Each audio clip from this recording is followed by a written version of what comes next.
prayer from the Pledge of Allegiance. O Lord, giver of life and source of our freedom, we thank you for the many blessings you have given our community. We invite your presence into our meeting.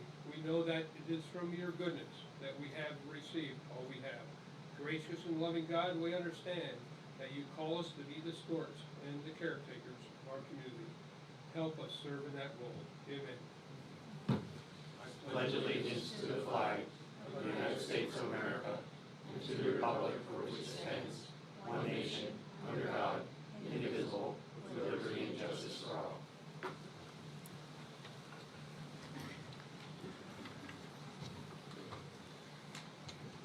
These proceedings are being recorded for the sole purpose of preparing accurate written minutes.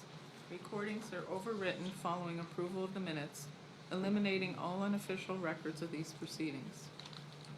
Approval of the minutes of the previous meeting held March 2nd, 2023. Motion approved. Second.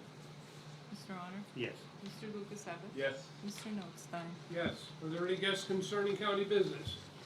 Yes, sir. Jerry Ward from Jim Thorpe.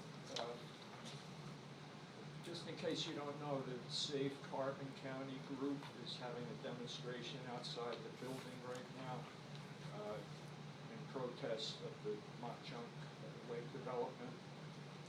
I did notice the agenda item, and I wanted to thank the commissioners and the solicitor for your work on that matter. Thank you. Okay. Well, thanks for the information. I don't think we knew that. Okay. Any other guests?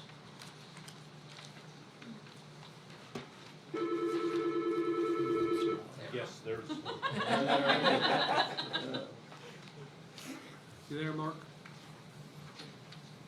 Okay. You there, Mark? Yeah, good morning. Okay, I'll put you on mute until we need you, all right? Okay, yeah, thank you. Yep. Okay. Okay, the next item is the state and municipality updates. Mr. Louis Iser was to be here with us today, but he cannot. Okay. Next is the report of executive sessions held. There was an executive session held on Friday, March 3rd at 9:30 a.m. for personnel, Tuesday, March 7th at 1:30 p.m. for personnel. Next item is the department reports.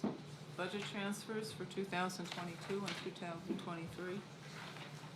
Motion approved. Second. Mr. Honor? Yes. Mr. Lukasevich? Yes. Mr. Notstein? Yes. Supplemental appropriations. Motion approved. Second. Mr. Honor? Yes. Mr. Lukasevich? Yes. Mr. Notstein? Yes. Expenditures, approval of check numbers 234-739 through 234-934 for expenditures to the general fund clearing account totaling $2,359,687.12. Move to approve. Second. Mr. Honor? Yes. Mr. Lukasevich? Yes. Mr. Notstein? Yes. The treasurer's report? There is no treasurer's report today, unfortunately, due to the water line break and the damage in the cleanup. Okay, at this time we'll recess our salary board meeting and recess for the salary board meeting. Call the salary board meeting to order. Are there any guests concerning salary board business? Okay. Hearing none, we'll do it. Report of executive sessions held. There was one executive session held on March 7th, 2023 at 9 a.m. Next item is courts. Judge Nanovic? I just have one motion to make. It's in reference to the magistrate's office up in Weatherly, to promote an individual there from a secretary one to a secretary two. And the motion is to change the rate of one secretary two from $15.05 per hour, which is a grade 4 step A, to $15.43 per hour, which is grade 4 step B, effective as of March 9, 2023. I'm not yet to get worked on these. Okay, you heard the motion, Mark? I think I heard most of it, yeah. I have the paper with me. Okay, good. Nothing's changed from the agenda, I don't believe, right? No. Okay, good, thank you. I'll second it.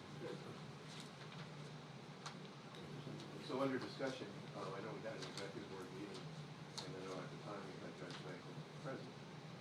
This is an individual who we'd like to promote to the office, who is currently there, by the name of Diane Berry. And from what I understand, in speaking with Judge Michael, when he advised the executive board, he indicated that in excess of 50% of the individuals who come before him are Spanish speaking. And that this individual we'd like to promote is Spanish speaking as well. She has not been certified as a court interpreter. I'm not saying she has, but she does have some Spanish speaking ability. And according to him, she's very instrumental and helpful in that office to deal with the Spanish speaking personnel. It's also my understanding that within the practice of the county, when a promotion is given to an employee, it's a promotion at least $1 an hour. And this promotion, if approved at the salary they were requesting, we give her $1.10 an hour. So I'd just like to say I support the motion. And call for the vote. Judge Nanovic? Yes. Mr. Severcek? No. Mr. Honor? No. Mr. Lukasevich? No. Mr. Notstein? Yes. So my understanding is the position will then stay in a grade 4 step A. Okay, I don't think any further motion is required. Thank you. Okay, next item is the election department. Abolish the position of one election board member at $100 per diem effective March 9th, 2023. Motion. Second. Mr. Severcek? Yes. Mr. Honor? Yes. Mr. Lukasevich? Yes. Mr. Notstein? Yes. Okay. No further business, we'll adjourn the salary board. Okay. All right, thank you. Yep. Okay, we'll now reconvene our commissioners meeting.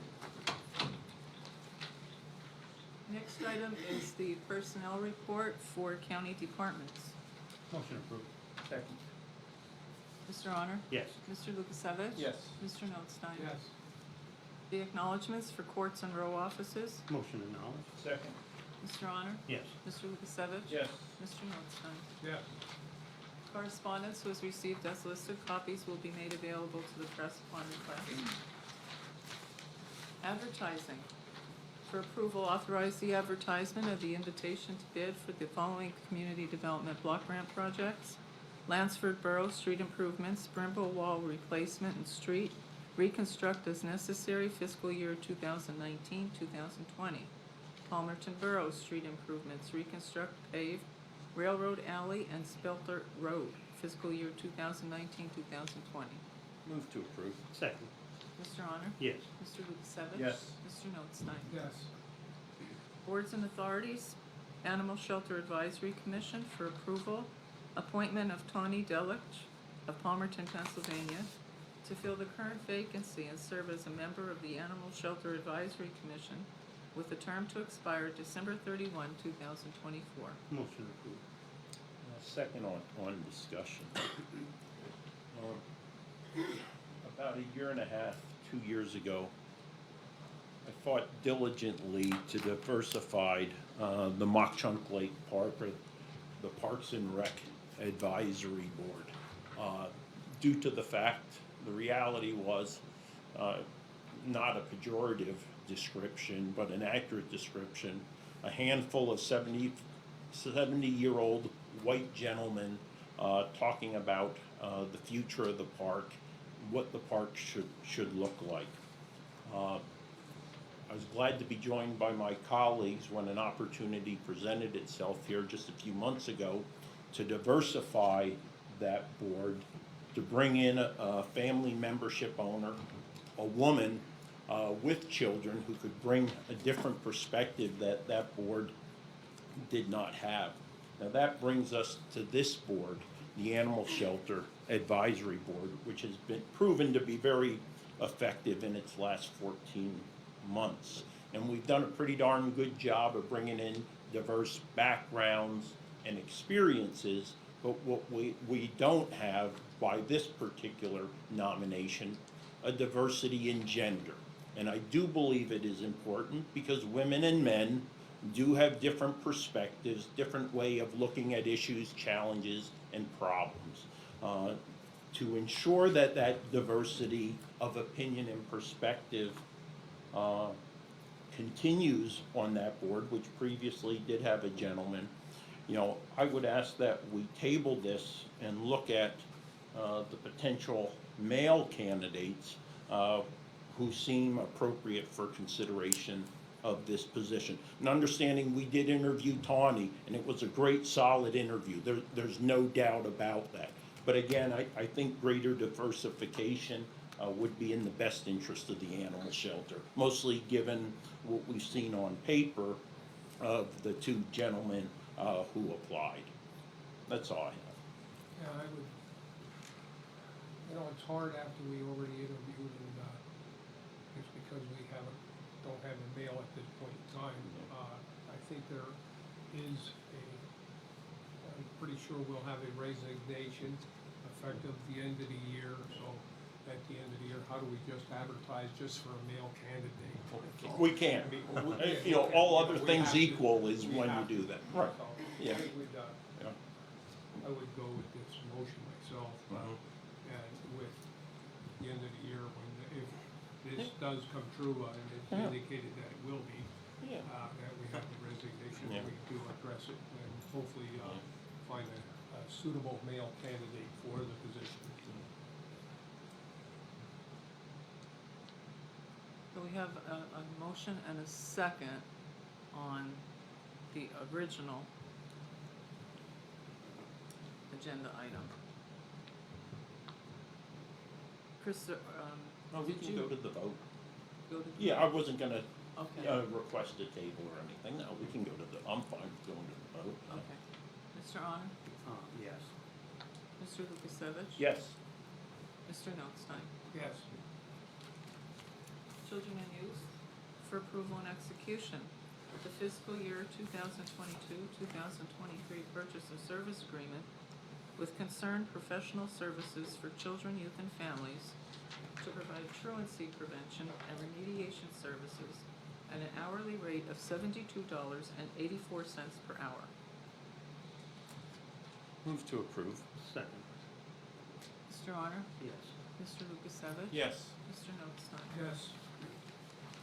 Coroner for approval, award of funding in the amount of $20,000 from the Centers of Disease Control and Prevention, the National Network of Public Health Institutes, and International Association of Coroners for the term of February 1, 2023 through July 31, 2023.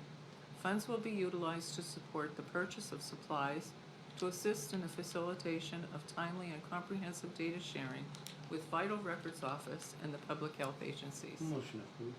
Second. Mr. Honor? Yes. Mr. Lukasevich? Yes. Mr. Notstein? Yes. Quincy Technology for approval and execution, an agreement with Quincy Technology Solutions Incorporated of New Haven, Connecticut to upgrade the Quincy Tech version 11 at a cost of $4,500 for modified test environment, $1,000 for demo and training, $1,500 for go live and historical data migration, totaling $7,000 for the coroner's office. This is funded through the National Network of Public Health Institutes and the International Association of Coroners Funds. Move to approve and execute. Second. Mr. Honor? Yes. Mr. Lukasevich? Yes. Mr. Notstein? Yes. Courts for approval and execution, the Pennsylvania Rule of Judicial Administration, Senior Judge Chambers and Support Staff application for senior judge reimbursable costs incurred while on assignment in calendar year 2022, totaling $42. Move to approve and execute. Second. Mr. Honor? Yes. Mr. Lukasevich? Yes. Mr. Notstein? Yes. A service agreement with Johnson Controls. There's a correction to the amount. For ratification, the annual service agreement with Johnson Controls Fire Protection LP, formerly Simplex Grinnell, covering the fire alarm system at the Carbon County Courthouse for the terms April 1, 2023 to March 31, 2024, at a total cost of $1,095, which represents no increase. Motion approved. Second. Mr. Honor? Yes. Mr. Lukasevich? Yes. Mr. Notstein? Yes. The solicitors report? Thank you. We have an agreement of sale, seeking approval and execution of an agreement of sale between the county and Edward and Regina Canick for the purchase of property located along the northern existing right-of-way of Lentz Trail in Jim Thorpe, Pennsylvania, at a price of $238,000 with a down payment of $500 due at signing. Move to approve and execute. And I will second that with discussion, just so that everybody's clear on this. And I know Jerry was always, and you were saying there's people outside. This is a purchase of partial of that property. So anybody that's outside of yourself, there's still a fight left here that Jim Thorpe has to make a decision on what they want to do with it. I mean, it's been thrown around all along, but I think our concern was we might have taken care of 5/8 to 3/4 of the problem here. But there's still something left there that the people of Jim Thorpe should have a concern for. Just so that everybody's square on that we didn't purchase the entire property. This is 45 acres. The owner is retaining approximately 10 acres. That is a separate parcel, though. Correct. You know, we do have entirety of a parcel. No subdivision. I'll comment now on this. I had an opportunity last night to go back through the Parks and Rec and also the planning meetings. You know, I was fortunate to sit in on those meetings and raise the concern for Parks and Rec in 3 separate sessions. We brought in also, Fish and Boat came in, talked about the state of the lake when it came to the fisheries, and what a great fishery we have there.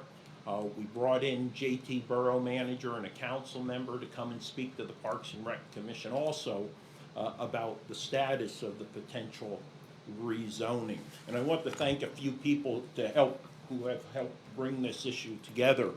Ivan Mikesel from the Planning Commission, who brought us an assessment of the impact of the potential rezoning to our attention. Also, Safe Carbon County, the folks who are out there right now for getting on the bandwagon and joining this fight. I want to mention 2 borough council members. First and foremost, unquestionably, Jessica Crowley, who took the bull by the horns, and then also Jay Miller, who was appointed into the position to fill a vacancy, but has been very straightforward and outspoken in resistance to any modification. And then, you know, of course, my colleagues here who we sent a strong letter of concern over to the Borough Council, and then taking it the next step further here, you know, this acquisition and expansion of Mock Chunk Lake Park to preserve it today and into the future. That's all I have on that. And call for the vote. Mr. Honor? Yes. Mr. Lukasevich? Yes. Mr. Notstein? Yes. And I have to ask Yeah. Commissioner Arner, Commissioner Notstein, why he's texting right now. But we don't want. Yeah, I had it ready. Yeah, this is good. Mr. Canick sent me a text this Yeah. morning. He was really concerned about this. He called me yesterday when Yeah. Commissioner Lukasevich was standing there. Yeah. He was afraid he wasn't gonna go and send me a text. I Yeah. said, I assure you, I think it'll pass. Yeah. And I just sent him a text, pass 3-0. Yeah. So he can contact his attorney now and Yeah. address his concern. So Yeah. he's gonna be very happy, and I hope he reads it right. Yeah, good. Okay, Mock Chunk Lake Park, seeking approval and execution of an amendment to the cooperative grant agreement between the County of Carbon and the Pennsylvania Fish and Game Commission for additional funding in the amount of $25,355.48 for new restrooms and paving improvements to Boat Launch B located at Mock Chunk Lake Park. The county will provide 53.8% cash match toward the project. Move to approve and execute. Second. Mr. Honor? Yes. Mr. Lukasevich? Yes. Mr. Notstein? Yes. Nothing further? Any further business? Hearing none, Commissioners' reports. Mr. Arner? The only other thing just wanna go back to that Canning property that, and I think Chris hit on it, that, we were very well, sending letters to them stressing that this was wrong. And for us to get this part of the property to be part of it, I think shows what we feel should, and I'm not speaking for the other two commissioners, but I would say pretty much so, that we would not like it there. And I said, like Jerry, the people that are in that fight just have to keep going, to see what's going on. Because before, to me, it was gonna be 9 properties all across several acres, or 40, 50 acres, or whatever it completely was. Now is it going to that it's gonna be 9 lots on the 14 acres? There's really not any difference to it, because it's within that limit of the lake, and that rule was in that length that it had to be away from, and I think that shouldn't be changed. But that's what I said, Jerry, thank you, and thank everybody that's involved in this. I think it's very critical to our lake, and I said, we had fish and boat come in here, it could, jeopardize the fish that have been building up over the years, and it's just, it's not right, in my opinion. So, thank you. We're done with that subject, or you have more? No, I'm Because I got a text already from this mechanic. Says, thanks, I'll wait for your solicitor to contact me about closing. Contact. I just wanted to mention as well, and we should have done under our discussion, this is all part of that bond funding to begin with, and, that $10 million. This came up before we got to that process, but we are able to purchase that with county funds now, and then we'll go through the process of doing a resolution, et cetera, and getting our ducks in a row until we get the bond that we can get reimbursed under that program that was so overwhelmingly passed by the voters in Carbon County by over 83% to do this bond. So this is one of the first one that we're doing, and I'm sure there's others to come. Hopefully, farmlands this coming year yet. Hopefully, we can get some of those settled as well. So we are moving forward with those farmland preservations and open space. Mr. Lukasevich? Yeah, I will just add on to that. We'll also be applying for a grant for 50% of the cost of that property. Now, once we have the bill of sale, we'll be able to go ahead and move forward on that.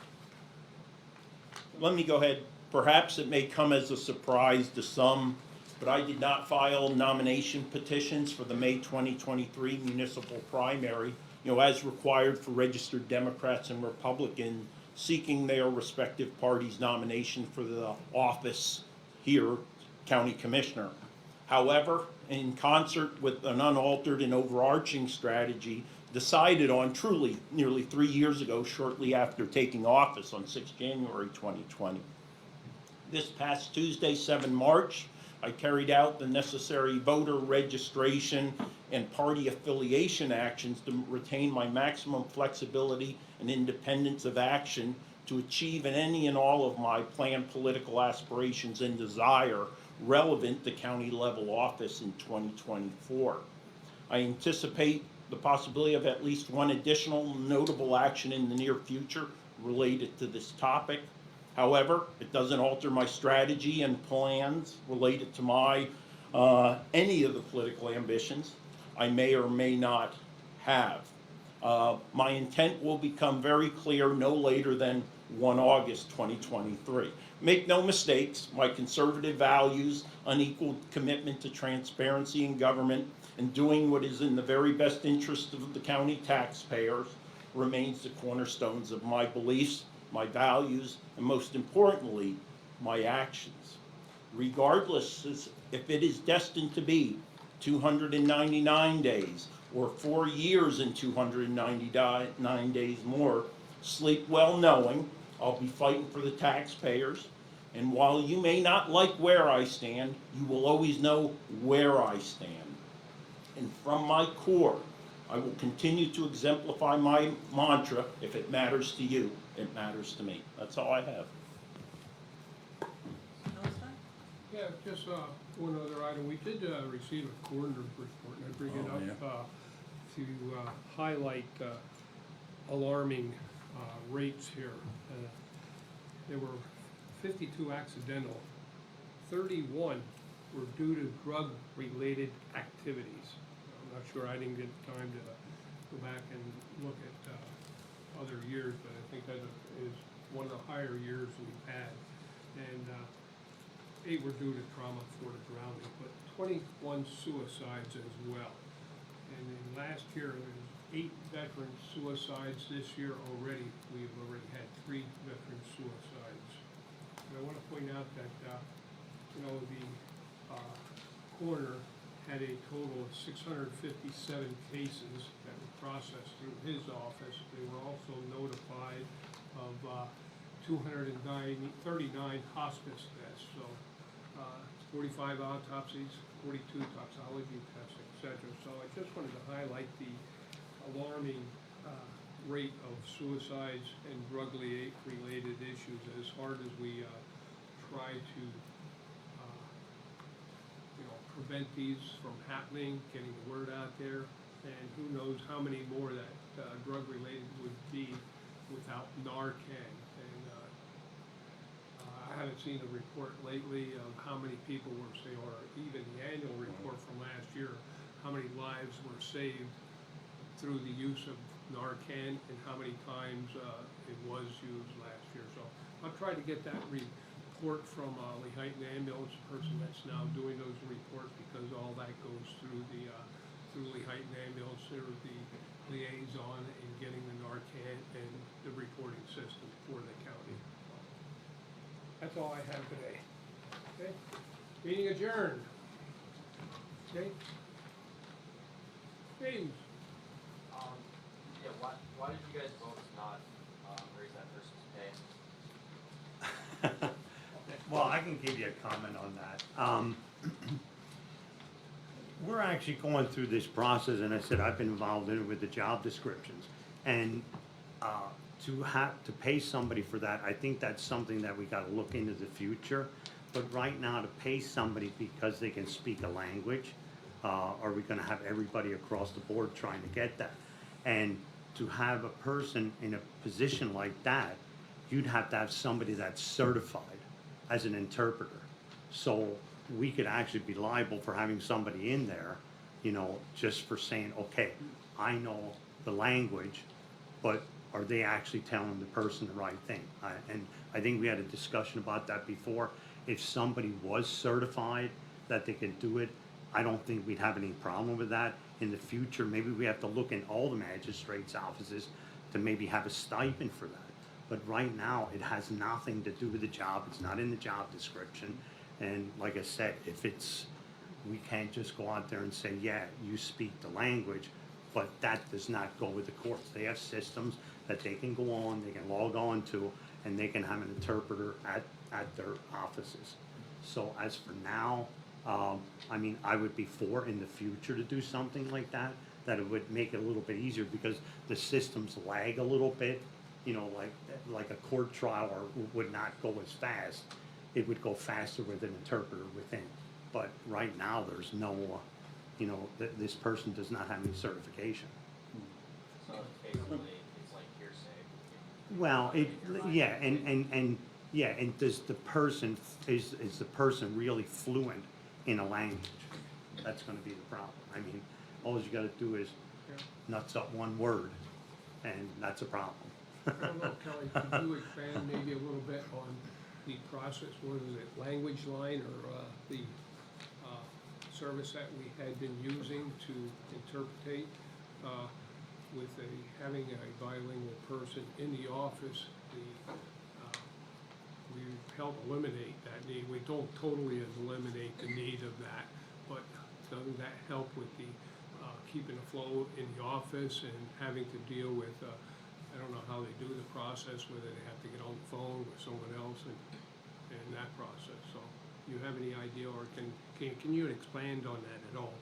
Well, the language line service is utilized for general conversation when they're making inquiries into the office. We call the phone number, they're on the phone, our person's on the phone, and our staff member is sitting there, they're having conversation. But we're required by AOPC, when it comes to an actual hearing, we have to have a certified court reporter in the hearing. So there's a list with the AOPC, Administrative Office of Pennsylvania Courts. There's a whole program that those interpreters have to go through to get certified. It's very intense. They have to pass some very difficult tests to get certified. And when it's an actual hearing, we have to bring in those interpreters, which we have to pay for that as well. Yeah. And the use of that, is that billed each use, or is it by the minute, or is it a flat rate for that service? Well, if you're using the language line service, which is an initial contact for basic information, that's per minute. We have a contract with language service for per minute. And you can ask for any type of language. They have all these different ones out there. But when it comes to an actual hearing where the person is physically in attendance, they have contracts for half-day rates, full-day rates, mileage. To me, it's a wash. James, yo voy a decir que para mí es muy importante que una persona que va a usar su lengua para traducir tiene que tener un certificado, ¿sí? Y sin prueba de la capacidad de hablar en inglés o español, yo no voy a votar en favor de el aumento del salario sin prueba. Estoy de acuerdo con los comentarios del señor Armour. Yes, I did take the call. Yeah, right, you did, right. And again, you know, it could have been Sesame Street Spanish, or it could have been a much higher level. I think we would have maybe even been more comfortable if we did actually see, as Rocky said, you know, a certification to prove that capacity, and then to put it in the key functions of the position, which is needed. Yeah, and I think we see that all the time, and it is needed, but I think we gotta do the proper way, you Yeah, know, I to think get, so. yeah. I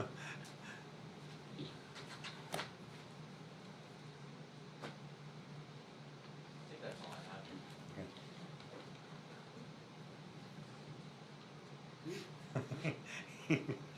Read it? Do you have anything, Amy? Oh, okay, oh, yeah. Maybe you should took, we might have took, should have took Ryan first. Okay, with regards to the Cannon property, you got 45 of the 50+ acres. So acreage that he is retaining, where is that located out of that parcel with the lake? Right around the breast of the dam coming towards the Yeah, area. yeah, it's almost just below the breast of the dam, so it would be east of the current parcel that we're purchasing. So it really impacts Mock Chunk Creek, excuse me, talking like a local, right? Versus our major equity, which of course is, you know, the lake.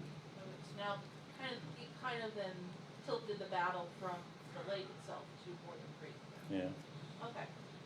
With regards to your action, Commissioner Lee with not filing petition, I'm reading between the lines when you're talking about party affiliation and independence. Does that mean you have changed to independent? I would say check the voter rolls, they are public record. Okay. Yeah. You know. Okay. And then may I have a copy of the coroner's report, please? Sure. That's all I have. Thank you. What are you guys hoping to do with the property that you did purchase? Nothing. Nothing. As pristine as it is today. And how would this help, I guess, the fight against with Jim Thorpe, or really doesn't it help? I don't know if it really helps with it, but I think one of the things that I look at, I mean, the whole property was involved in it, and when there's water or sewage or whatever is running, it's not really running uphill, it's going through the whole system, you know, through the shale or whatever it is. And it could work into the creek, or there could be a vein going to the lake.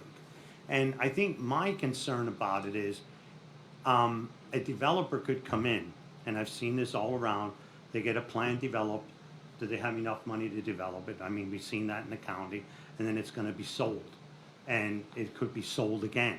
And if nothing ever happens there, and if the county would choose to buy that part of it yet, to protect it yet. Now it's turned over to commercial, and now all of a sudden it's 3 times the amount of money. And the county could not afford that. I mean, we're going through some of, you could see how much we paid for this. I think it was a pretty good price for what we got for how much property is. But my concern is if it is passed, that property might be worth 3 times the amount, and it may never get work done. And like I said, we could wind up, and I don't know what our views are if we would purchase it. Now, if it's gonna wind up, if it was $100,000, now next thing it's gonna be $500,000 for the property. And it's not gonna, and that would be not affordable to us. And I said, I just go back to it. I think the whole property, we didn't like being changed. So that's my concern, that just because the developer says they want it and they're gonna have it plans for it, that doesn't mean they have the money to do it. Simple as that. And I would, thank Mr. Canick for working with this. Oh, yeah, yes. There, and we settled on the appraised price of the property. And who knows if a developer would have came in and or offered a lot more than that. So, in preserving it, I just think we're just trying to protect the quality of the soil and the water in that area. Whether the borough would have required them to hook up to the sewer system, I would believe they would. So, it's just a win-win for all of us, and it's part of the natural beauty there. And who's going to go to the lake to look at the housing development? So. Yeah, I would say, keep in mind, currently the way the special district is set up there, currently with that 1/2 mile buffer off of Mock Chunk Creek, Mr. Canick, without hooking up to the sewer system, would not be able to build even on the lot he retains at this time. Now, if it is reduced to 1,000 feet, that entire acreage that he has could be built upon with septic systems. And the other point I'll mention to the public, and I've posted about that, there is a request for a variance in the special district at 300 Lentz Trail to have a short-term rental at 300 Lentz Trail. And again, many of the communities, municipalities here in Carbon County are very aware of the stress short-term rentals place on the water and septic systems in short-term rentals. So again, you gotta keep alert. You can't let down your guard if you're gonna continue to protect our natural resources, and specifically the water source for the portions of the borough of Jim Thorpe. Also about Mock Chunk, talk about with the agreement with the Fish and Boat for new bathrooms there, I guess, boat launch B and new parking lot and stuff like that. Yeah, it's just a system upgrade, basically. The blacktop is really bad in the parking lot. We did part of the driveway before, and this project should take it up to where it turns to the better asphalt.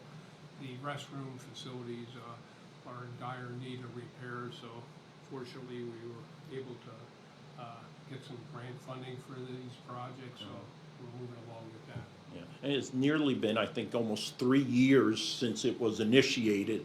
The grant was approved with state money, but then federal money became available, so that created a delay because the state wanted to use federal money first before the state money. So it's good that we are getting closer to actually, getting it out to bid, but there are still more administrative processes to take place. Do you have a time frame of when the construction would start, anything like that? Oh, no, we're not sure now. No. Okay. And then lastly, how are things going on in this building? Let's bring that up quick. We should have done that under further business. It's getting there. We're hoping they pull the equipment out tomorrow when everything is dried out, but that's, we're not sure yet what else. Well, we know we have to replace ceiling tiles, some furniture, computer, and some other equipment, a printer, phones. They literally poured water out of the telephones, or at least one of them. it looks like they might be salvageable, and I was in there yesterday with IT, they were working, so, hopefully there's no long-term effects, they continue to work, but, the ceiling tile, and, we have to decide what we're gonna do with the carpeting is the next big issue, and, we'll be meeting with the insurance adjuster will be in, and, we've been meeting with the contractor, yesterday we met with the contractor for a little bit, doing the cleanup.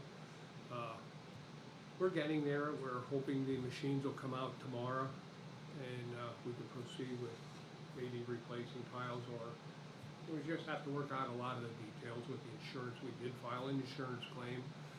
We were fortunate that, it didn't happen on a Friday evening, and, fortunately, it set off a smoke alarm. The fire department was dispatched at 6:06, no fire alarm here. Our guys were already here because of salting and everything, because of the snow and that, and we shut it off immediately, but who knows how long it was running. It was yesterday, yet they poked a hole in the silver, the aluminum covered insulation around the ductwork, and the water had just run out, draining all the areas yet. And so I'm sure I don't want to, myself, I think we should wait a while before we replace ceiling tiles to ensure that everything is thoroughly dried out, because we don't want to have any mold issues. And the other thing, they will be spraying non-toxic, a mold resistant, I forget what was it called? Canopium. Huh? Canopium. Canopium, yeah, so, to prevent mold, so that we're doing everything we can to, prevent mold buildup and everything.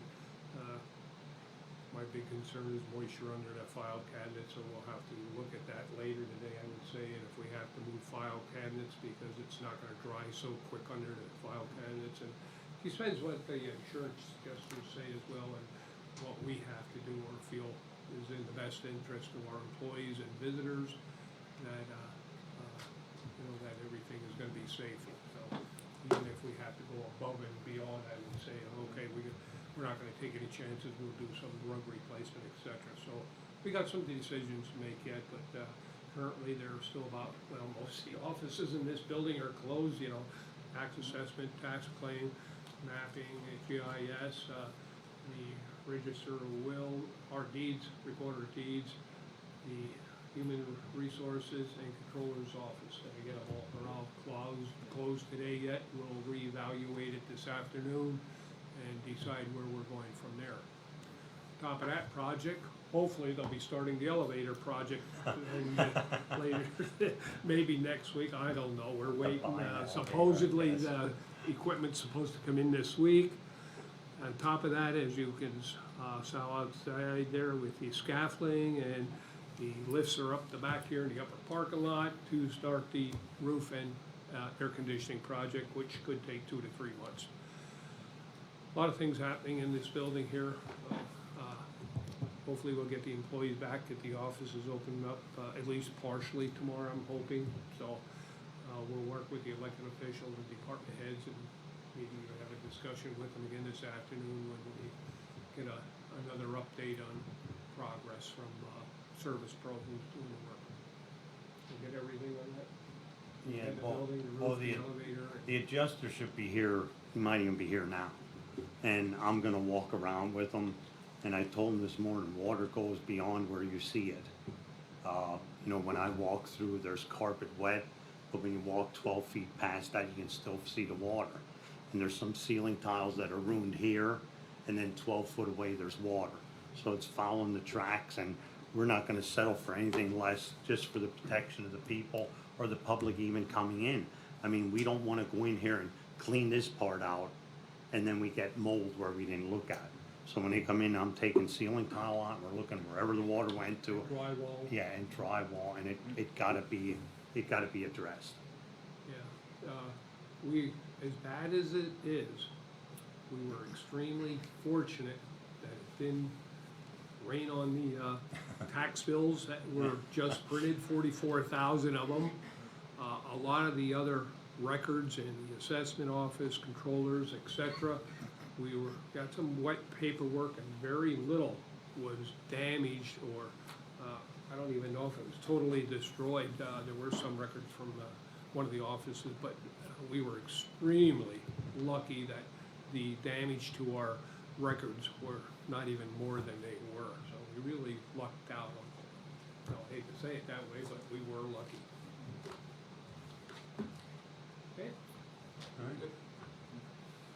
Just to follow up on that, so you don't have an estimated cost for how much of the damage? Oh. Yeah. Well, the guy that's doing that is coming tomorrow, but the adjuster will give us a price too. That's why we wanna have both of them, because we can't wait. This gotta get done. I mean, this is a public building that's open 5 days a week, and we have to make it safe for everybody coming in. And I was looking at it, like I even suggested to them, that when they do the work, maybe we'll have to have, you know, maybe the second floor, wherever the work is being done, they might have to be off Friday. They have to incorporate it, I think, to work like a Friday, Saturday, Sunday, Monday, you know, something like that, that doesn't disrupt.